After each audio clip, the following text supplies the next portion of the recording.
Hi, my name is Emily Nicholson, and I'm a recent college graduate. I'm a music teacher.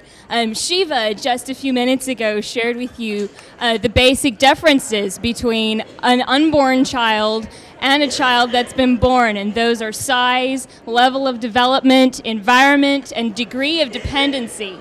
The acronym for those is SLED. Here's another way to think about the pro-life position, which is one of the reasons I'm pro-life. Can we all agree that a child who has been born is fully human? Yes. What about the day before it's born? Yes. What about the day before that? Yes. What about the day before that? Yes. And the day before that? Yes. When is the time when that child is not human? When? Where is the dividing line? There is none. When Roe v. Wade was decided, the best thing they could come up with was birth. The justices even admitted in the majority opinion that this was a rather tenuous position.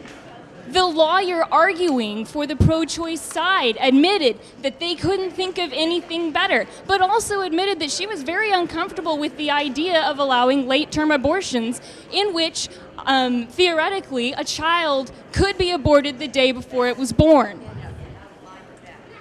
Now, on another point, when I first read about this bill and read exactly what it did, I have to admit I was a little shocked that there was this much hype over it, because two of the main provisions are simply providing for safe women's health care. In the wake of this recent trial for Kermit Gosnell in Philadelphia, what was revealed there as happening mostly to minority and low-income women, how can we women of Texas not be for higher health care standards for women's health? I don't care whether you're for abortion or not. These are basic health care standards. I mean, ambulatory surgical centers are present all over the state of Texas, and there are standards that they have to adhere to.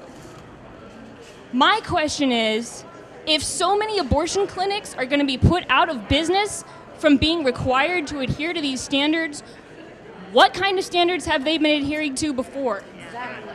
If this is so difficult and we're really about the safety and the health of women, why aren't we willing to comply with this? That's right. And furthermore, the provision about RU 486, this pill, this medication to induce abortions has been shown and verified by the FDA to be extremely dangerous. And there are things that frequently go wrong.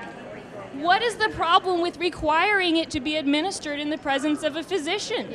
This is simply for the health of women. It's not banning this drug. This bill fully allows this pill to be administered. It's simply making sure that it's done in a safe environment.